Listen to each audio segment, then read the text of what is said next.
ലജ്ജയും ദുഃഖവും ഭയവും വെറുപ്പും മൂലം ഞാൻ കണ്ണുകൾ മുറുകെ അടച്ചു. ദുശാസനൻ ദുഷ്ടരാക്ഷസനെ പോലെ അട്ടഹസിച്ചു.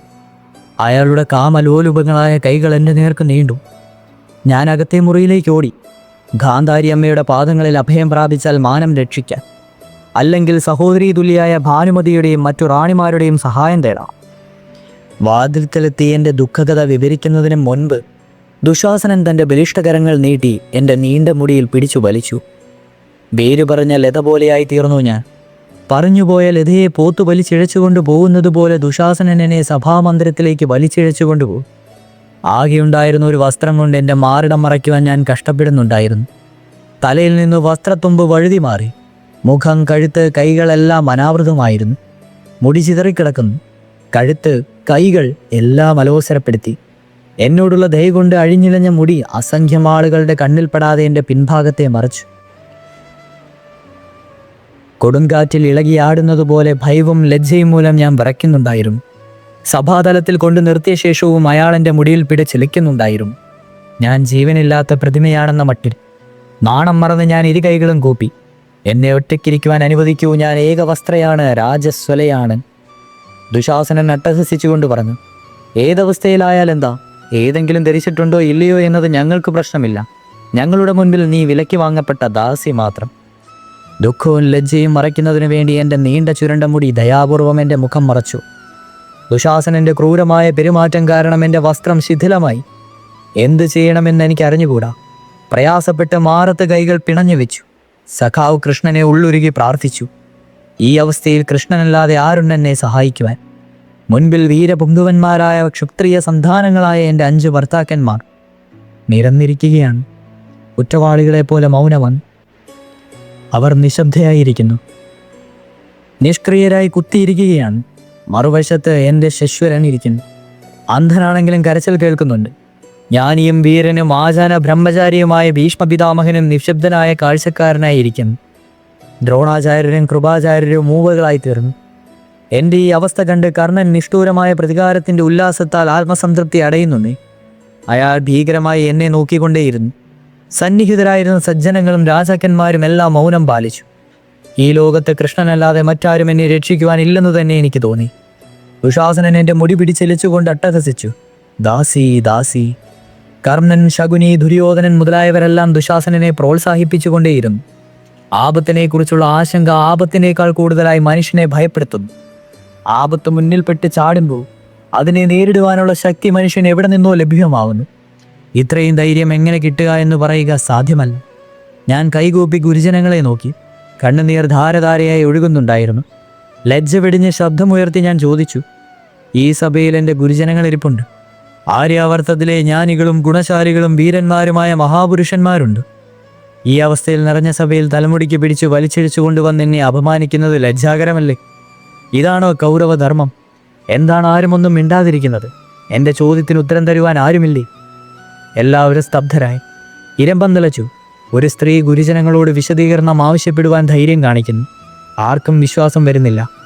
ശകുനി കർണൻ്റെ ചെവിയിൽ പറഞ്ഞു, വിദൂഷിയാകുവാൻ ശ്രമിക്കുന്നത് സ്ത്രീയുടെ ഏറ്റവും വലിയ അപരാധമാണ്. വിദ്യാവതിയും ജ്ഞാനവതിയുമായതുകൊണ്ടാണ് ഇവൾക്ക് ഈ അവസ്ഥയുണ്ടായത്. ഇവൾ നമ്മളുടെ കാലിൽ വീണ് യാചിച്ചിരുന്നെങ്കിൽ ഒരുപക്ഷെ ഈ അപമാനത്തിൽ നിന്ന് രക്ഷപ്പെട്ടേനെ. ജ്ഞാനവും ശക്തിയും പുരുഷന്റെ സൗന്ദര്യം വർദ്ധിപ്പിക്കുന്നത് പോലെ അജ്ഞാനവും നിസ്സഹായതയും സ്ത്രീയുടെ ശോഭ വർദ്ധിപ്പിക്കുന്നു. എന്നാൽ ദ്രൗപദി വിദ്യയുടെ ജ്ഞാനത്തിൻ്റെയും അഹങ്കാരത്തിൽ കത്തുന്ന തീപ്പന്തം പോലെ തീതുപ്പുന്നു. ഇവളോട് ആർക്കെങ്കിലും ദയ തോന്നുമോ? ഞാൻ വീണ്ടും പറഞ്ഞു, ഞാൻ ആരുടെയോ ദയയ്ക്ക് വേണ്ടി യാചിക്കുന്നില്ല. ഞാൻ ആവശ്യപ്പെടുന്നത് ന്യായമാണ്. സ്ത്രീയുടെ മാനം രക്ഷിക്കേണ്ടത് രാജധർമ്മമാണ്. സ്വന്തം വംശത്തിലെ കുലവധുവിനെ അപമാനിക്കുന്നത് കുരുവംശ രാജാക്കന്മാർക്ക് ശോഭനീയമാണോ? എൻ്റെ ഭർത്താവ് തോറ്റ ശേഷം എന്നെ പണയം വെച്ചത് ന്യായസംഗതമായ കാര്യമാണ്. അപ്പോഴും എല്ലാവരും മൗനം പൂണ്ടിരുന്നു. അല്പം കഴിഞ്ഞ് ഭീഷ്മർ ശാന്തസ്വരത്തിൽ പറഞ്ഞു, സുചിരതി, അന്യൻ്റെ ധനം പണയം വെക്കുവാൻ പരാധീനനായ വ്യക്തിക്ക് സാധ്യമല്ല. എന്നാൽ സ്ത്രീ എപ്പോഴും ഭർത്താവിന് അധീനയാണ്. അതുകൊണ്ട് യുധിഷ്ഠിരൻ തോറ്റ ശേഷം നിന്നെ പണയം വെച്ചത് ശരിയോ തെറ്റോ എന്ന കാര്യം വിവാദശബ്ദമാണ്. ഇതിന് മറുപടി നൽകുവാൻ ഞാൻ അശക്തനാണ്. ധർമ്മനീതി അത്യന്തം സൂക്ഷ്മമാണ്. ധർമ്മം വ്യാഖ്യാനിക്കുക എളുപ്പമല്ല. യുധിഷ്ഠിരനാണെങ്കിൽ ധർമ്മം പ്രാണനാണ്. അദ്ദേഹം നിന്റെ ഭർത്താവാണ്. നിന്റെ നേർക്കുണ്ടായ ദുസ്സഹമായ ഈ പീഡനം അദ്ദേഹം നിശബ്ദമായി സഹിച്ചുകൊണ്ടിരിക്കുന്നു. ഭീമനും അർജുനനും നകുലനും സഹദേവനും ഇത് അവഗണിച്ചുകൊണ്ട് സഭയിൽ കാണികളായിരിക്കുന്നു. അപ്പോൾ പിന്നെ ധർമ്മത്തെക്കുറിച്ച് ഞാൻ എന്തു മറുപടി പറയുവാനാണ്? പിതാമഹന്റെ തണുപ്പൻ മട്ടിലുള്ള ക്രൂരവചനങ്ങൾ കേട്ട് ബാക്കിയുണ്ടായിരുന്നവർ നേരിയ പ്രതീക്ഷയും മണ്ണടിഞ്ഞു. ക്രോധമടക്കിക്കൊണ്ട് ഞാൻ പറഞ്ഞു, എൻ്റെ ഭർത്താവ് യുധിഷ്ഠിരൻ ധർമാത്മാവ് മാത്രമല്ല, അങ്ങേയറ്റം ഋജുബുദ്ധിയും സാധു സ്വഭാവക്കാരനുമാണ്. അദ്ദേഹത്തിൻ്റെ ആർജവം മുതലെടുത്ത് അന്യായമായി കളിയിൽ തോൽപ്പിക്കുകയാണ് ചെയ്തത്. ഒരു രാജാവിനോട് മറ്റൊരു രാജാവ് മാത്രമേ കളിക്കുവാൻ പാടുള്ളൂ. എന്നാൽ ചതിയനായ ശകുനിയാണ് ദുര്യോധനു വേണ്ടി കളിച്ചത്. ചൂതുകളിയിൽ ഒരാളിന് പകരം മറ്റൊരാൾ കളിക്കുവാൻ പാടില്ല. ഇതെല്ലാം അറിഞ്ഞതിന് ശേഷവും ഞാൻ കൗരവന്മാരുടെ ദാസിയായി തീർന്നെന്നാണോ ഗുരുജനങ്ങളുടെ വിചാരം? ചോദ്യം അന്തരീക്ഷത്തിൽ ലയിച്ചു ചേർന്നു. ദുശാസനൻ വീണ്ടും എൻ്റെ മുടി പിടിച്ച് വലിച്ചു. പുലമ്പാതിരിക്കൂ സുന്ദരി. സുന്ദരിമാർ തത്വചിന്ത ചർച്ച ചെയ്യുന്നത് ശോഭനീയമല്ല. ഇനിമേൽ ഞങ്ങളുടെ താല്പര്യപ്രകാരം നടക്കുമെങ്കിൽ നന്മയുണ്ടാകും. ഞാൻ വിവശയായി ചുറ്റും നോക്കിക്കൊണ്ടേയിരുന്നു. കണ്ണുനീർ കാരണം ഒന്നും സ്പഷ്ടമായി കാണുവാൻ കഴിഞ്ഞില്ല. ഭർത്താക്കന്മാരുടെ നേർക്ക് നോക്കുവാൻ പോലും ആഗ്രഹിച്ചില്ല. എൻ്റെ ദയനീയാവസ്ഥ കണ്ട് ഭീമൻ വൃദ്ധനായി പറഞ്ഞു, ഒരു പുരുഷനിൽ നിന്ന് ഭാര്യയോ ദാസിയോ വെപ്പാട്ടിയോ പണയം വെച്ച് ചൂത് കളിച്ച് തോറ്റതിന് ചരിത്രത്തിൽ വേറെ ഉദാഹരണം കാണില്ല. ജ്യേഷ്ഠൻ ഞങ്ങൾ 4 സഹോദരന്മാരെയും പണയം വെച്ച് തോറ്റപ്പോൾ ഞാൻ മിണ്ടാതിരുന്നു. എന്നാൽ ഞങ്ങളുടെ ഭാര്യ ദ്രൗപദിയെ പണയം വെച്ച് കളിച്ചതിന് അപരാധം ഞാൻ ക്ഷമിക്കുകയില്ല. ദ്രൗപദി എന്തു കുറ്റം ചെയ്തിട്ടാണ് ഈ അപമാനം സഹിക്കുന്നത്? ദ്രൗപദിയെ പണയം വെച്ച് പകിട കളിച്ച ആ കൈ ഞാൻ കത്തിച്ച് കളയും. സഹദേവ, തീ കൊണ്ടുവരി. അർജുനനും തന്നെ ഓർത്ത് ദുഃഖിതനായിരുന്നു. എന്നാൽ സഭയിൽ വെച്ച് ജ്യേഷ്ഠനെ ധിക്കരിക്കുന്നത് എങ്ങനെ പ്രോത്സാഹിപ്പിക്കും? അദ്ദേഹം ശാന്തസ്വരത്തിൽ പറഞ്ഞു, ഭീമ, അങ്ങയ്ക്ക് ബുദ്ധിഭ്രമം പിടിപെട്ടോ? യുധിഷ്ഠിരൻ നമ്മുടെ ജ്യേഷ്ഠനാണ്, പിതാവിന് തുല്യൻ. കളിയിൽ ജയവും തോൽവിയും സംഭവിക്കും. അതിനാരെയെങ്കിലും കുറ്റപ്പെടുത്തുന്നതിൽ കാര്യമെന്ന്. അർജുനൻ്റെ മഹത്വത്താൽ സഭ മഹത്വമുള്ളതായി തീർന്നു. എന്നാൽ എൻ്റെ ഹൃദയത്തിൽ മൂർച്ചയുള്ള കത്തി കുത്തി കയറുന്നത് പോലെ തോന്നി. ഞാൻ ക്രുദ്ധയായി. ആഹാ, പാരമ്പര്യത്തോടും സംസ്കാരത്തോടും എന്തൊരാദരവും! ഗുരുജനങ്ങളെ നിന്ദിക്കുവാൻ പാടില്ലത്രേ. അർജുനൻ ഭീമനെ ഉപദേശിക്കുന്നു. അന്യന്മാർ ഭാര്യയെ അപമാനിക്കുമ്പോൾ അദ്ദേഹമെല്ലാം സഹിക്കുന്നു. ഇതാണോ മഹാഭാരത പാരമ്പര്യം? സംസ്കാരവും ഇതൊക്കെ തന്നെയാണ്. ഇതാണോ ആര്യവംശത്തിലെ രീതി? ധൃതരാഷ്ട്രരുടെ പുത്രൻ വികർണൻ എൻ്റെ പക്ഷം പിടിച്ചു പറഞ്ഞു. ദേവി, യജ്ഞസേനി ചോദിച്ച ചോദ്യത്തിന് ഇതുവരെ ആരും മറുപടി പറഞ്ഞില്ല. യജ്ഞസേനി കൗരവന്മാർക്ക് അധീനയല്ലെന്നാണ് എൻ്റെ അഭിപ്രായം. യജ്ഞസേനി യുധിഷ്ഠിരൻ്റെ മാത്രം പത്നിയല്ല. മറ്റു 4 സഹോദരന്മാർക്കും അവരുടെ മേൽ തുല്യമായ അവകാശമുണ്ട്. എന്ത് ന്യായത്തിലാണ് യുധിഷ്ഠിരൻ അവരെ പണയം വെച്ചത്? സ്വയം തോറ്റ് ദാസനായ ശേഷം പണയം വയ്ക്കുവാൻ അവകാശം പോലുമില്ല. അതുകൊണ്ട് ദ്രൗപദി കൗരവന്മാർ ന്യായപ്രകാരം നേടിയെടുത്തെന്ന് എനിക്ക് അഭിപ്രായമില്ല. പെട്ടെന്ന് കർണൻ ആകർഷണമായി പറഞ്ഞു, പഴയ കാര്യങ്ങൾ മറന്നുപോയി. ഇതേ യജ്ഞസേനി കാരണം ഒരു ദിവസം എല്ലാ രാജകുമാരന്മാരും അപമാനിതരും പരാജിതരുമായി തീർന്നില്ലേ? ഇന്നിത്ര വേദന തോന്നുന്നത് എന്തുകൊണ്ട്? യുധിഷ്ഠിരന് ദ്രൗപദിയുടെ മേൽ ഉള്ളിടത്തോളം അവകാശം പ്രയോഗിച്ച് അവരെ പ്രണയം വെക്കുന്നതിന് അന്യായമൊന്നുമില്ല. സ്ത്രീയെ അപമാനിക്കുന്നത് അന്യായവും ധർമ്മവിരുദ്ധവുമാണെന്ന് നിങ്ങൾ കരുതുന്നുണ്ടെങ്കിൽ മറ്റൊരു ചോദ്യം ചോദിക്കാം. ഈ സ്ത്രീ ന്യായവിരുദ്ധവും ധർമ്മവിരുദ്ധവുമായി പ്രവർത്തിച്ചിട്ടില്ലേ? ലക്ഷ്യഭേദനമായിരുന്നല്ലോ സ്വയംവര വ്യവസ്ഥ. പൗരുഷവും ശൗര്യവും സാമർഥ്യവും തെളിയിക്കുക എന്നർത്ഥം. അവിടെ ജാതിയുടെ ജനനത്തിൻ്റെയും ചരിത്രത്തിൻ്റെയും കുലമഹിമയുടെയും പ്രശ്നം എന്തുകൊണ്ടുണ്ടായി? അത് അന്യായവും ധർമ്മവിരുദ്ധവുമായിരുന്നില്ലേ? അർജുനനായിരുന്നു അവർക്ക് ആഭീഷ്ടനെങ്കിൽ സ്വയംവരം എന്ന പ്രഹസനത്തിൻ്റെ ആവശ്യമെന്തായിരുന്നു? എല്ലാ രാജകുടുംബങ്ങളെയും എന്തിന് അവഹേളിച്ചു? ഇനി സ്ത്രീയുടെ പാതിവൃത്തി, സങ്കോചം, ലജ്ജ, ശാലീനത ഇവയുടെ കാര്യമെടുക്കാം. ദേവന്മാർ പോലും ഒരു സ്ത്രീക്ക് ഒരു പുരുഷൻ എന്നാണ് വ്യവസ്ഥ ചെയ്തിരിക്കുന്നത്. എന്നാൽ ഈ സ്ത്രീ 5 ഭർത്താക്കന്മാരെ വരിച്ചതിലൂടെ ലജ്ജയും സങ്കോചവും സ്ത്രീത്വത്വവും കളഞ്ഞു കുടിച്ചു. അതും പോരാഞ്ഞു ഭർത്താവിൻ്റെ പ്രിയ സഖാവായ ഗോവിന്ദനോട് അടക്കുവാൻ വയ്യാത്ത പ്രേമത്. ആ പ്രേമത്തിനെ അലൗകികമെന്നോ സ്വർഗീയമെന്നോ ഒക്കെ വിശേഷിപ്പിക്കുന്നുണ്ടത്രോ. അതിനാൽ 5 ഭർത്താക്കന്മാർക്ക് പുറമെ അന്യപുരുഷനും പ്രിയപ്പെട്ട ഇവളെ സഭയിൽ നഗ്നയാക്കുന്നതിൽ അധമോ അന്യായമോ ഇല്ല. നമ്മൾ പാണ്ഡവന്മാരുടെ രാജ്യധനവും സ്വത്തുമെല്ലാം നേടിയെടുത്തിരിക്കുന്നു. സ്വന്തം ഉടുതുണിയിൽ പോലും അവർക്ക് അവകാശമില്ല. ആദ്യം പഞ്ചപാണ്ഡവന്മാരെ നഗ്നരാക്കൂ, അതിനുശേഷം ദ്രൗപദിക്ക് ഉചിതമായ ബഹുമതി നൽകാം. ഇവളൊരു വേശ്യയാണ്. ആ വാക്കുകൾ കേട്ട് ഞാൻ സ്തബ്ധയായി നിന്നുപോയി. ചിന്തിക്കാനും ജ്ഞാനിയും ഗുണവാനും മഹാനും സുന്ദരനും കുന്തിയുടെ ധർമ്മപുത്രനുമായ കർണന്റെ മനസ്സിൽ ദീർഘകാലമായി അടഞ്ഞുകിടന്ന അപമാനബോധം പതഞ്ഞു പൊന്തുകയായിരുന്നു. കർണൻ ഇത്തരം ഭാഷ പ്രയോഗിക്കുവാൻ കഴിയുമോ? അതും എനിക്ക് വേണ്ടി? ഒരു കാലത്ത് അദ്ദേഹം എന്നെ ആഗ്രഹിക്കുകയും മനസ്സിൽ വെച്ച് പൂജിക്കുകയും ചെയ്തിരുന്നുവല്ലോ. ഞാൻ കാതുകൾ പൊത്തി. ജീവിതം ദുസ്സഹമായി തോന്നി. പെട്ടെന്ന് ദുശാസനൻ എൻ്റെ ഭർത്താക്കന്മാരുടെ വസ്ത്രങ്ങൾ അഴിച്ചു മാറ്റി. ഓരോ വസ്ത്രം മാത്രം ധരിച്ച് ആഭരണങ്ങൾ വെടിഞ്ഞ് ലജ്ജ കൊണ്ട് തല താഴ്ത്തിയവർ ഇരുന്നു. അവർക്ക് വേണ്ടി ദുഃഖിക്കാനോ ലജ്ജിക്കാനോ അവിടെ ആരുമുണ്ടായിരുന്നില്ലോ. എൻ്റെ ദുഃഖത്തിൻ്റെയും ലജ്ജയുടെയും മുന്നിൽ മറ്റുള്ളവരുടെ ദുഃഖമെല്ലാം അപ്രധാനമായി. ദുശാസനൻ്റെ മുടിയിലെ പിടിവിട്ട് വസ്ത്രം പിടിച്ചെടുക്കുവാൻ തുടങ്ങി. കർണൻ്റെ വാക്കുകളെ ഈ ദുഷ്ടൻ യഥാർത്ഥമായി നടപ്പിലാക്കുമോ? ഞാൻ 10 ദിക്പാലകന്മാരെയും സാക്ഷി നിർത്തിക്കൊണ്ട് പറഞ്ഞു, അനാദികാലം മുതൽ ഇന്നോളം മഹാകാല സ്രോതസ്സിൽ ഒരു യുഗത്തിലും ഇത്ര നാരീകീയവും അപരിഷ്കൃതവുമായൊരു സംഭവം ഉണ്ടായിട്ടില്ല. എന്നെങ്കിലും ഉണ്ടാകുമെന്ന് തോന്നുന്നുമില്ല. പതിവൃതിയായ സീതയെ രാവണൻ അപഹരിച്ചുകൊണ്ട് പോയപ്പോൾ വൃക്ഷലതാദികളും പക്ഷിമൃഗങ്ങളും കണ്ണുനീരൊഴുക്കി. പക്ഷിയായ ജടായു പ്രാണൻ ബലിയർപ്പിച്ച് അതിനെ എതിർത്തു. സീതയെ വീണ്ടെടുക്കുന്നതിനു വേണ്ടി വാനരസേന ജീവൻ വെടിഞ്ഞു. ഇന്ന് വിജ്ഞന്മാരായ ഗുരുജനങ്ങളുടെയും സാന്നിധ്യത്തിൽ സഭാമധ്യത്തിൽ വെച്ച് സർവരുടെയും മുൻപിൽ ദ്രൗപദിയെ ഭീമസമായി അപമാനിക്കുകയും പീഡിപ്പിക്കുകയും ചെയ്തു. എന്നാൽ ഇവിടെ എല്ലാവരും മൗനം പാലിക്കുന്നു. അല്ല, നാടകത്തിലെ ഏതോ രോമാഞ്ചകഞ്ചുകമായ ദൃശ്യം കാണുവാൻ എന്ന പോലെ കാത്തിരിക്കുന്നു. കഷ്ടം. ധർമ്മരാജാവായ യുധിഷ്ഠിരന്റെ വ്യക്തിത്വത്തെക്കുറിച്ച് ശ്രീരാമന്റെ വ്യക്തിത്വവുമായി താരതമ്യപ്പെടുത്തി ഞാൻ അഭിമാനിച്ചിരുന്നു. സീതയുടെ മാനം കാക്കുവാൻ വേണ്ടി ശ്രീരാമൻ എന്തെല്ലാം ദുഃഖങ്ങൾ സഹിച്ചു. ജനങ്ങളുടെ മുൻപിൽ സീതയുടെ പാതിവൃദ്ധ്യം തെളിയിക്കുവാൻ വേണ്ടി അഗ്നിപരീക്ഷ നടത്തി. കഠിനമായ വേദന സഹിച്ചു. എന്നാൽ എൻ്റെ ഭർത്താവാകട്ടെ എന്നെ പണയം വെച്ച് കളിച്ചിട്ട് മറ്റുള്ളവരുടെ കൈകളിൽ ഏൽപ്പിച്ചു കൊടുത്തി. എന്നെ പീഡിപ്പിക്കുന്നതും അപമാനിക്കുന്നതും മൂകനായ ഒരു കാഴ്ചക്കാരനെ പോലെ നോക്കിക്കൊണ്ടിരിക്കുന്നു. ദുരാത്മാക്കളായ കൗരവന്മാർ രാക്ഷസനായ രാവണനേക്കാൾ എത്രയോ ഹീനന്മാരും നീചന്മാരുമാണ്. രാവണൻ സീതയെ അപഹരിച്ചു കൊണ്ടുപോയി. പക്ഷേ ബലാത്കാരം ചെയ്തില്ല. ഒറ്റയ്ക്ക് കിട്ടിയിട്ടും മോശമായി പെരുമാറിയില്ല. ഉത്സിതമായ മോഹത്തിന് വശംവദനായ അശോകവനത്തിൽ വെച്ച് സീതയെ സ്പർശിക്കുവാൻ മുതിർന്നില്ല. സീതയോട് പ്രേമാഭ്യർത്ഥന നടത്തുക മാത്രമേ ചെയ്തു. ഇവിടെയാകട്ടെ ഈ ദുരാത്മാക്കൾ കുൽസിതമായ കാമാസക്തിക്ക് വശംവദരായി ഭാരതവംശത്തിലെ കുലവധുവിനെ അപമാനിച്ച് സഭാമധ്യത്തിൽ നഗ്നയായി നിർത്തുവാൻ ശ്രമിക്കുന്നു. സ്ത്രീധർമ്മത്തിന്മേൽ നടത്തപ്പെടുന്ന ഭീമസമായ ഈ അക്രമം ചരിത്രത്തിൽ മായാതെ കിടക്കും. ഈ രാജ്യത്തിലെ വരും തലമുറകൾ കുരുകുല നായകനെ നിന്ദിക്കി. ഒരു വംശത്തിലെ ഈ താന്തോന്നികൾക്കും അന്യായവും അക്രമവും പുരുഷജാതിക്ക് മുഴുവൻ അനന്തകാലത്തോളം കളങ്കമായി തീരെ. ഭാരതവംശത്തിലെ സാധ്യയായ സ്ത്രീക്ക് മാത്രമല്ല, ഭൂമണ്ഡലത്തിലെ സ്ത്രീവർഗത്തിന് മുഴുവൻ ഇത് അപമാനമായി തീരും. ഈ അപമാനത്തിന് മാപ്പില്ല. ഈ പാപത്തിന് പ്രായശ്ചിത്തവുമില്ല. ഇത്രയും വിഷം വമിച്ച ശേഷം ഞാൻ തളർന്നു പോകും. ഞാൻ സ്വയം ശ്രീകൃഷ്ണൻ സമർപ്പിച്ചു. പിശാചിന്റെ വാക്ഷരങ്ങളേറ്റ് പ്രകോപിതനായി ദുഷ്ടമൃഗത്തെ പോലെ അമർന്നുണ്ടായിരുന്നു. എൻ്റെ മടിക്കുത്തഴിക്കുവാൻ തുടങ്ങി.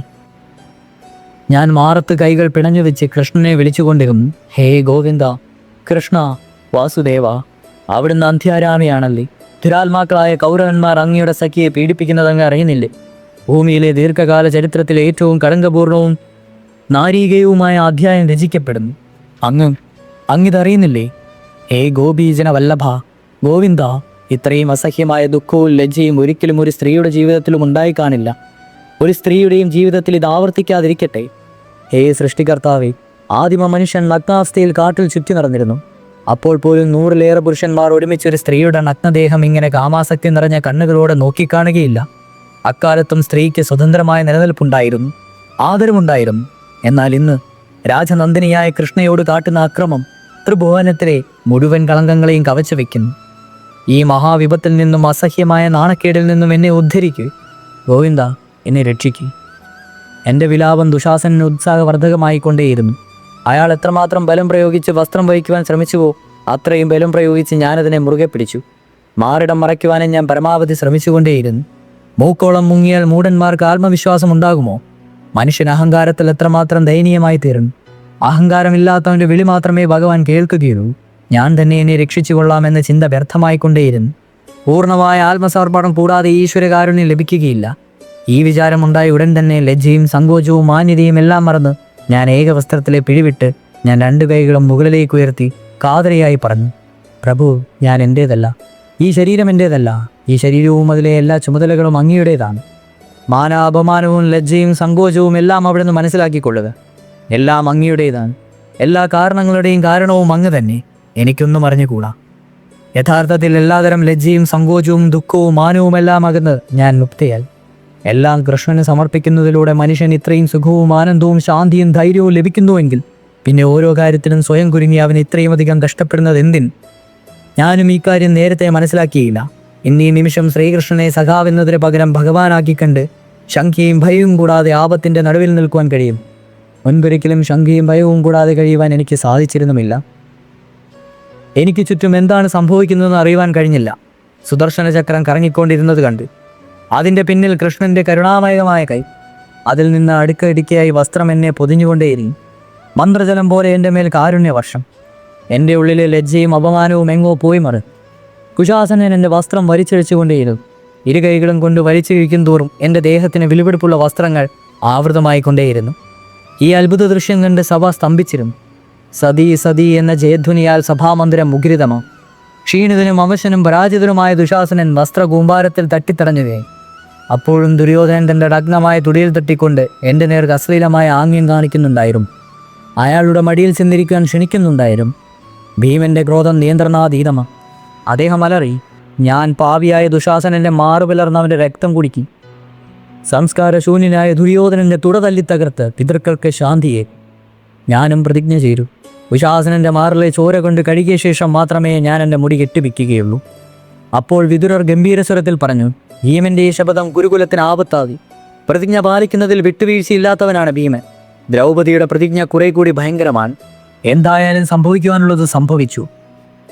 ഇനി ദ്രൗപദിയെ മോചിപ്പിക്കൂ. യുധിഷ്ഠിരൻ സ്വയം തോറ്റ ശേഷം ദ്രൗപദിയെ പണയം വെച്ചത് ന്യായസംഗതമായില്ല. ദുര്യോധനൻ അവജ്ഞയോടെ ചിരിച്ചു. യുധിഷ്ഠിരൻ തങ്ങളുടെ സ്വാമിയാണെന്നും മറ്റു പാണ്ഡവന്മാർ 4 പേരും പറയട്ടെ, എങ്കിൽ ഞാൻ ദ്രൗപദിയെ വിടാം. അർജുനൻ ഗംഭീര സ്വരത്തിൽ പറഞ്ഞു, ചൂതുകളിക്ക് മുൻപും ചൂതുകളി സമയത്തും യുധിഷ്ഠിരൻ തങ്ങളുടെ സ്വാമിയായിരുന്നു. എന്നാൽ സ്വയം പണപ്പെടുത്തി തോറ്റതിനു ശേഷം അദ്ദേഹം ആരുടെ സ്വാമിയാകാമെന്ന് ഞങ്ങൾക്കറിഞ്ഞുകൂടാ. അപ്പോൾ ധൃതരാഷ്ട്രർ വായു തുറന്നു സ്നേഹപൂർവ്വം പറഞ്ഞു, കൃഷ്ണേ, നീ വധുക്കളിൽ ഒന്നാമത്തവളും ഏറ്റവും ശ്രേഷ്ഠയുമാണ്. നിന്റെ പാതിവൃത്യവും ഭക്തി മൂലം നീ ആദരവും നേടി. നീ സ്വന്തം മഹത്വം വെളിപ്പെടുത്തിയിരിക്കുന്നു. നിന്റെ നിഷ്ഠയിൽ ഞാൻ അങ്ങേയറ്റം സന്തുഷ്ടനായിരിക്കുന്നു. എന്തുപരമാണ് വേണ്ടത് പറയും. ഞാൻ യുധിഷ്ഠിരനെ ആദ്യമായി നോക്കി.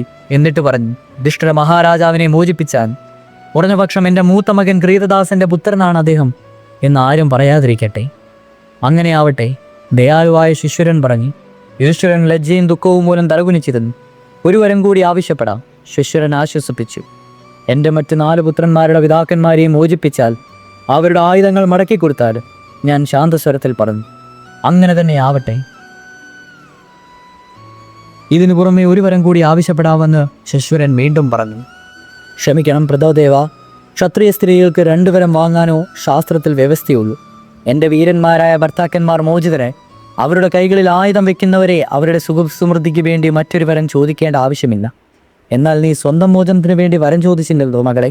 ഒരു വരം കൂടി ചോദിക്കുവാൻ ഞാൻ ആവശ്യപ്പെടുകയാണ്. എന്തിനും മടിക്കണം? ശിശുരൻ ദയാപൂർവം ചോദിച്ചു. ഞാൻ ക്ഷോഭവും പരിഭവവും നിറഞ്ഞ സ്വരത്തിൽ പറഞ്ഞു, എൻ്റെ ഭർത്താക്കന്മാർ വീരന്മാരാണ്. അങ്ങനെ ഉണ്ടാകുമായിരുന്നെങ്കിൽ യുധിഷ്ഠിരൻ ചൂതുകളിയിൽ എന്നെ പണയം വയ്ക്കുമായിരുന്നില്ല. അവർക്ക് വേറെയും ഭാര്യമാരുണ്ട്. അവരെ ആരെയും അദ്ദേഹം പണയം വെച്ചില്ല. അവർ എൻ്റെ ഭർത്താക്കന്മാരുടെ സുഖസൗകര്യങ്ങൾ നോക്കിക്കൊണ്ടു. ഞാനിത് പറയുമ്പോൾ എൻ്റെ കണ്ണുകൾ നിറഞ്ഞൊഴുകുന്നുണ്ടായിരുന്നു. കർണൻ പരിഹസിച്ചു. കൊള്ളാം, എത്ര നിസ്വാർത്ഥമായ പതിഭക്തി.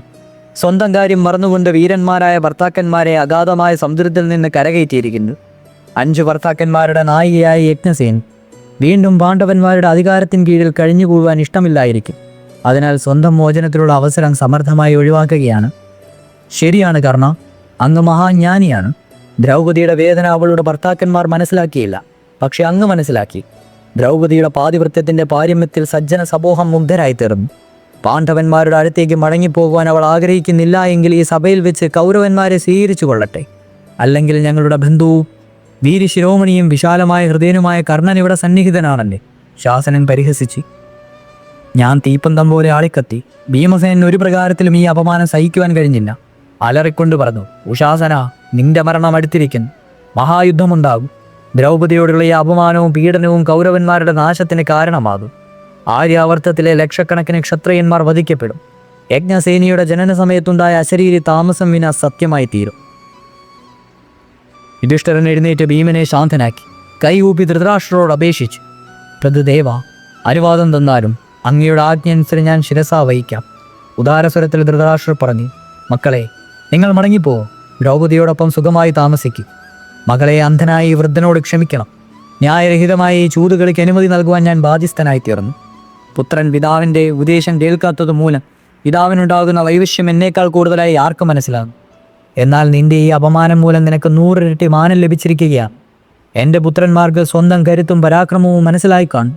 എന്നാൽ പാണ്ഡവന്മാർ എത്ര മഹാന്മാരാണെന്ന് ചൂതുകളിയുടെ ഫലം തെളിയിച്ചു. യുധിഷ്ഠിരൻ്റെ ധർമ്മനിഷ്ഠയും ഭീമൻ്റെ പരാക്രമവും സാഹസികതയും അർജുനൻ്റെ ധൈര്യവും നകുല സഹദേവന്മാരുടെ നീതിബോധവും സമാധാനാകാംക്ഷയും ലോകസമക്ഷം പ്രകടമായി. യുധിഷ്ഠിര, ദ്രൗപദിയുടെ പിണക്കം തീർത്ത് ഇന്ദ്രപ്രസ്ഥത്തിലേക്ക് കൂട്ടിക്കൊണ്ടുപോകും. സൗഖ്യത്തോടും സമാധാനത്തോടും പ്രജകളെ സംരക്ഷിക്കുക. വിവരമില്ലാത്ത കൗരവ സഹദേവന്മാരോട് സ്നേഹം പുലർത്തു. കലഹം ഒരു വിവാദത്തിന് പരിഹാരമല്ല, തന്മൂലം രാജ്യങ്ങൾ നശിക്കുകയുള്ളൂ. സഭ വിട്ടുപോകുന്നതിന് മുമ്പ് ഞാൻ എല്ലാവരെയും കൈകൂപ്പി വന്ദിച്ചു. വിനയത്തോട് പറഞ്ഞു, എല്ലാ ഗുരുജനങ്ങളോടും ഞാൻ മാപ്പപേക്ഷിക്കുന്നു. സഭാതലത്തിൽ വന്നപ്പോൾ ദുഃഖവും സംഭ്രമവും കാരണം ഗുരുജനങ്ങളെ വന്ദിക്കുക എന്ന പ്രാഥമിക കർത്തവ്യം ഞാൻ മറന്നുപോയി. അതിന് 100 തവണ ഞാൻ മാപ്പപേക്ഷിക്കുന്നു. നമസ്കാരം, എല്ലാവർക്കും നമസ്കാരം. അമ്മ ഗാന്ധാരിയെ വന്ദിച്ച ശേഷം ഇന്ദ്രപ്രസ്ഥത്തിലേക്ക് മടങ്ങുവാൻ തയ്യാറാകുമ്പോൾ വീണ്ടും ചൂത് കളിക്കുവാൻ ദുര്യോധനന്റെ ക്ഷണം വന്നി. യുധിഷ്ഠിരൻ നെടുവീർപ്പ് കൊണ്ട് പറഞ്ഞു, ഇതാണ് വിധിയുടെ വിനോദം. ഇത്തവണയും തോൽക്കുമെന്ന് എനിക്കറിയാം, എന്നാലും ക്ഷണം നിരസിക്കുക സാധ്യമല്ല. യുധിഷ്ഠിരൻ സഭാമന്ദിരത്തിലേക്ക് പോകുവാൻ തുടങ്ങിയപ്പോൾ ഞാൻ വഴി തടഞ്ഞു. വൃദ്ധയായ എന്നെ കണ്ട് യുധിഷ്ഠിരൻ കോമളസ്വരത്തിൽ പറഞ്ഞു, വഴി വിട്ടുമാറൂ യജ്ഞസേനി, ഞാൻ ധർമ്മമാർഗത്തിൽ ചരിക്കട്ടെ. കോപത്തോടെ ഞാൻ ചോദിച്ചു, എനിക്കുണ്ടായ അവർണ്ണനീയമായ അപമാനവും പീഡനവും കണ്ടിട്ടും അങ്ങയുടെ മനസ്സിന് സമാധാനമായില്ലേ? ഇതാണോ അങ്ങയുടെ ധർമ്മം? അന്യായത്തിന്റെ വിളി കേൾക്കുന്നത് ഒരിക്കലും ധർമ്മമല്ല, ഇതങ്ങയുടെ അഹങ്കാരമാണ്. തനിക്ക് കഴിവില്ലെന്നറിഞ്ഞിട്ടും തലകുനിക്കുവാൻ തയ്യാറല്ല. ഭാര്യയുടെ, പുത്രന്മാരുടെയും സഹോദരന്മാരുടെയും രാജ്യത്തിന്റെയും എല്ലാ ശാന്തിയും സുഖവും മാനവും സുരക്ഷയും ചവിട്ട് മെതിച്ചുകൊണ്ടായാലും അങ്ങ് സ്വന്തം ധർമ്മവും നിഷ്ഠയും വിനയവും പ്രദർശിപ്പിക്കുവാൻ ആഗ്രഹിക്കുന്നു. ഇതാണോ രാജധർമ്മം? ഇന്നത്തെ ക്ഷണം നിരസിച്ചുകൊണ്ട് ഇന്ദ്രപ്രസ്ഥത്തിൽ മടങ്ങിപ്പോയാലും കൗരവന്മാർ നമ്മെ സമാധാനമായി രാജ്യം ഭരിക്കുവാൻ അനുവദിക്കുമോ? അതുകൊണ്ട് അവസാന ശ്രമമെന്ന നിലയ്ക്ക് ഒന്നുകൂടി ഭാഗ്യം പരീക്ഷിക്കുന്നതിൽ എന്തിനു വിഷമിക്കുന്നു? ഇങ്ങനെ പറഞ്ഞുകൊണ്ട് എൻ്റെ വാക്കുകൾ മാനിക്കാതെ യുധിഷ്ഠിരൻ സഭാതലത്തിലേക്ക് പോയി. കത്തിച്ചാരമായിരുന്നുവെങ്കിൽ സമാധാനം ലഭിക്കുമായിരുന്നു. എന്നാൽ ഞാൻ തീയിൽ കുരുത്തവളാണ്. അതുകൊണ്ട് ക്ഷോഭത്തിൻ്റെയും ക്രോധത്തിൻ്റെയും അഗ്നി എന്നെ ഭസ്മമാക്കുകയില്ല. വേവിച്ചുകൊണ്ടേയിരിക്കും. വേവുന്ന വേദനയിൽ അസ്ഥിരമായി അങ്ങോട്ടും ഇങ്ങോട്ടും ഇളകിക്കൊണ്ടിരുന്നു. ഇത്രയേറെ അപമാനത്തിന് ശേഷം മറ്റെന്ത് സംഭവിക്കുവാൻ പോകുന്നതെന്ന് കാത്തിരുന്നു. മായ സമാധാനിപ്പിച്ചു. വിഷമിക്കാതിരിക്കൂ. ദുഷ്ടനായ ദുര്യോധനന്റെ കണ്ണ് ഇന്ദ്രപ്രസ്ഥത്തിലെ ഐശ്വര്യത്തിന്മേലാണ്. അത് കിട്ടിയാൽ അയാൾ ശാന്തനാകും. ദേവിയെ അപമാനിച്ചത് പാണ്ഡവന്മാർ പകരം വീട്ടുമെന്ന് അയാൾക്കറിയാം. അതുകൊണ്ട് നിങ്ങളാരും ഇന്ദ്രപ്രസ്ഥത്തിലേക്ക് മടങ്ങിപ്പോകരുതെന്നാണ് അയാൾ ആഗ്രഹിക്കുന്നത്. എങ്ങനെയെങ്കിലും നിങ്ങളെയെല്ലാം നാടുകടത്തുവാനാണ് ഉദ്ദേശം. പാണ്ഡവന്മാർ എവിടെ പോയാലും ഇന്ദ്രപ്രസ്ഥം പോലെ രാജധാനി സ്ഥാപിച്ച് സുഖമായി താമസിക്കും. ഐശ്വര്യവും സുഖവും പാണ്ഡവന്മാരെ സംബന്ധിച്ചിടത്തോളം വഴിയിലെ പൊടി പോലെയാണ്. ദേവി കൂടെയുണ്ടെങ്കിൽ അവർക്ക് ചെയ്യുവാൻ വയ്യാത്തതായി ഒന്നും തന്നെയില്ല. അവിടുന്ന് ലക്ഷ്മിയുടെ അംശമാണെന്ന് അറിഞ്ഞുകൂടി. അങ്ങേയറ്റത്തെ ദുഃഖവും അശാന്തിയും ഉണ്ടായിട്ടും എനിക്ക് ചിരി വന്നു. മായയെ രാജ്യത്തെ സമ്പത്ത് നഷ്ടപ്പെട്ടതിൽ എനിക്ക് വിഷമമുണ്ടെന്നാണോ നീ വിചാരിക്കുന്നത്?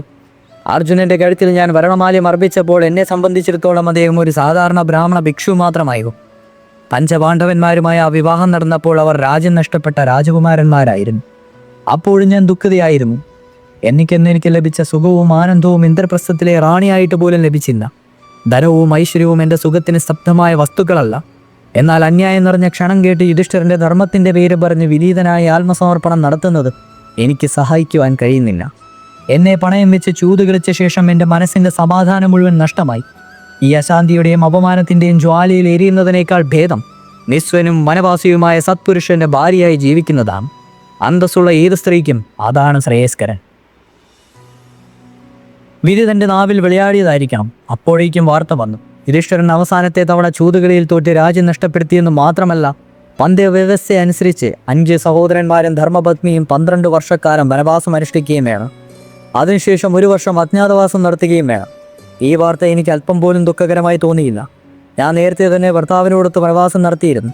എന്നാൽ ധർമ്മരാജാവായ യുധിഷ്ഠിരന്റെ ഛത്രഛായയിൽ അഭയം തേടി ഹസ്തിനാപുരം ഉപേക്ഷിച്ച് ഇന്ദ്രപ്രസ്ഥത്തിൽ പാർപ്പുറപ്പിച്ച പ്രജകളുടെ സ്ഥിതി എന്താകും?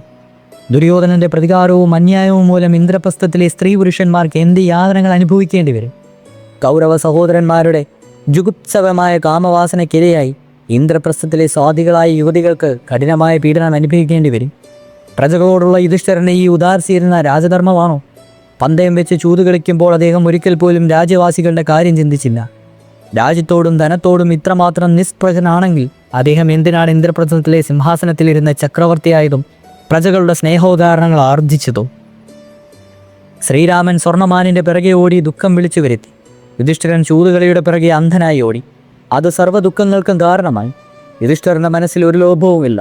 അദ്ദേഹം സ്ഥിരപ്രതിജ്ഞനാണ്. മറ്റ് സഹോദരന്മാർ മൂകരായ അനുയായികളാണ്. ഞാനും അദ്ദേഹത്തോടൊന്നും പറഞ്ഞില്ല. ഇനി എൻ്റെ വാക്കിന് എന്തു വില? പാണ്ഡവന്മാരുടെ വനവാസ വൃത്താന്തം മിന്നൽ പിണർ പോലെ സർവത്രവും വ്യാപിച്ചു. ഭോജരാജാവായ അന്തകൻ, കുഷ്ണീകൻ, ചേതീ രാജാവായ ദൃഷ്ടകേതു, മഹാപരാക്രമിയായ കൈകേയൻ, എൻ്റെ സഹോദരനായ ദൃഷ്ടദ്യുമ്നൻ, പിതാവായ ദ്രുപദ മഹാരാജാവ് തുടങ്ങിയവർ പാണ്ഡവന്മാരെ കാണുവാനെത്തി. എല്ലാവരും യുധിഷ്ഠിരനെ സമാധാനിപ്പിച്ചിട്ട് വിടവാങ്ങി. അച്ഛൻ എന്നെ കൂട്ടിക്കൊണ്ടുപോകുവാൻ ആഗ്രഹിച്ചു. ഞാൻ പറഞ്ഞു, അച്ഛാ, സ്ത്രീധർമ്മം പാലിക്കുന്നത് എന്നെ അനുവദിക്കാം. സീതാദേവി ഭർത്താവിനോടൊപ്പം എത്രമാത്രം ദുഃഖവും ക്ലേശവും സഹിച്ചു. ഇന്നെൻ്റെ ജീവിതത്തിൽ അത്തരമൊരു അവസരം കൈവന്നിരിക്കുകയാണ്. എൻ്റെ മുൻപിൽ രാവണഭീതിയില്ല. ജീവിതത്തിലെ ഏറ്റവും വലിയ അപമാനം സംഭവിച്ചു കഴിഞ്ഞു. ഇനി ഉണ്ടാകുന്ന ദുഃഖവും ദൈന്യത്യവുമെല്ലാം വെറും സാധാരണമായിരിക്കും. അച്ഛൻ വിഷമിക്കാതിരിക്കും. എന്നെ അത്യാപത്തിൽ നിന്ന് രക്ഷിച്ചയാൾ എനിക്ക് തുണയായി ഉണ്ടായിരിക്കും. ഇങ്ങനെ പറഞ്ഞ് ഞാൻ കൃഷ്ണനെ മനസ്സാ സ്മരിച്ചു. അപ്പോൾ അതാ അദ്ദേഹം മുൻപിൽ പ്രത്യക്ഷപ്പെട്ടു. സംഭ്രമത്തോടെ ഞാൻ അദ്ദേഹത്തിൻ്റെ പാദം തൊടുവാൻ തുടങ്ങുമ്പോഴേക്കും അദ്ദേഹം എൻ്റെ 2 കൈകളും പിടിച്ചു. ഞാൻ പറഞ്ഞു, വാസുദേവ, എങ്ങനെയാണ് ഞാൻ കൃതജ്ഞത പ്രകടിപ്പിക്കേണ്ടത്? ആർത്രത്രാണപാരായണൻ എന്ന അങ്ങയുടെ പേര് യുഗങ്ങളോളം നീണ്ടു നിൽക്കും. ഞാൻ ജന്മാനന്തരങ്ങളിലെ ദാസിയായി അങ്ങയോട് ബന്ധിക്കപ്പെട്ടിരിക്കുന്നു. കൃഷ്ണൻ മധുരസ്വരത്തിൽ പറഞ്ഞു, സഖി, ഇങ്ങനെയുള്ള വാക്കുകൾ പറഞ്ഞ് എന്നെ അകറ്റി നിർത്തരുതോ. ഞാൻ നിങ്ങളുടെ സഖാവാണ്. ഇങ്ങനെ പറയുവാനും വേണ്ടി ഞാൻ എന്ത് ചെയ്തു? യുധിഷ്ഠിരൻ ചൂതുകളിൽ മുഴുകിയിരുന്നപ്പോൾ ഞാൻ ശോഭാനഗരത്തിലെ രാജാവായ ശല്യുനുമായി യുദ്ധത്തിലേർപ്പെടുകയായിരുന്നു. അല്ലായിരുന്നെങ്കിൽ അദ്ദേഹത്തെ ചൂതുകളിൽ പിന്തിരിപ്പിക്കാമായിരുന്നു. സ്ത്രീ, ചൂത്, നായാട്ട്, മദ്യപാനം എന്നിവ പുരുഷന്റെ ഐശ്വര്യം കെടുത്തുന്നു. ഞാൻ ആ സമയത്ത് ദ്വാരകയിലില്ലായിരുന്നു. അതുകൊണ്ടാണ് പാണ്ഡവന്മാർക്ക് ഈ ആപത്തുണ്ടായത്. ഒരു ദ്വീപിൽ വെച്ച് വാർത്തയറിഞ്ഞയുടൻ ഞാൻ ഓടിയെത്തിയതാണ്. ഞാൻ പറഞ്ഞു, പ്രഭു, അങ്ങ് സർവജ്ഞനാണ്. അങ്ങറിയാതെ എവിടെയെങ്കിലും എന്തെങ്കിലും സംഭവിക്കുന്നു. കൗരവസഭയിൽ ദ്രൗപദിക്കുണ്ടായ അപമാനം അങ്ങല്ലാതെ മറ്റാരും ദൂരീകരിക്കെ. രാജസ്വലയും ഏകവസ്ത്രയുമായിരുന്ന എന്നെ ദുശാസനൻ മുടിയിൽ പിടിച്ച് വലിച്ച് സഭയിൽ കൊണ്ടു നിർത്തി. പാണ്ഡവന്മാരുടെ സഹധർമ്മിണിയും ദൃഷ്ടദ്യുമ്നന്റെ സഹോദരിയും അങ്ങയുടെ പ്രിയ സഖി ഭാരതവംശത്തിലെ കുലധവധുവുമായി എന്നോട് ദുശാസനൻ അന്യായം പ്രവർത്തിച്ചപ്പോൾ ആരും തടസ്സപ്പെടുത്തിയില്ല. എൻ്റെ വീരന്മാരായ ഭർത്താക്കന്മാർ മൂകസാക്ഷികളായി ഇരുന്നതേയും ദുശാസനന്റെ ദുര്യോധനന്റെയും അശ്ലീല വാക്കുകളും ആംഗ്യങ്ങളും കർണന്റെ ദ്വയാർത്ഥ പ്രയോഗങ്ങളും ഇപ്പോഴും എൻ്റെ ഹൃദയത്തെ നുറുക്കുന്നു. രാജസഭയിൽ ഗുരുജനങ്ങളും വീരന്മാരും ജ്ഞാനികളും എല്ലാം ഇരിപ്പുണ്ടായിരുന്നു. എങ്കിലും ദുശാസനൻ എന്നെ നഗ്നയാക്കുവാൻ ശ്രമിച്ചപ്പോൾ ആരും സഹായത്തിനെത്തിയില്ല. എനിക്ക് ഭർത്താവില്ല, പുത്രന്മാരില്ല, സഹോദരന്മാരില്ല, പിതാവില്ല. അഭ്യുദയകാംക്ഷികൾ പോലും ഇല്ലെന്ന് എനിക്ക് തോന്നി. എത്ര ദാരുണമായ നിസ്സഹായതയാണ് എനിക്ക് അനുഭവപ്പെട്ടത്. അതാര് മനസ്സിലാക്കും? ഭീമന്റെയും അർജുനന്റെയും പരാക്രമവും പൗരുഷവും എവിടെ പോയി മറന്നു? അവരുടെ സഹോദരന്മാരുടെയും സംശുദ്ധിക്കും നീതിബോധത്തിനും എന്ത് വിലയുണ്ടായി?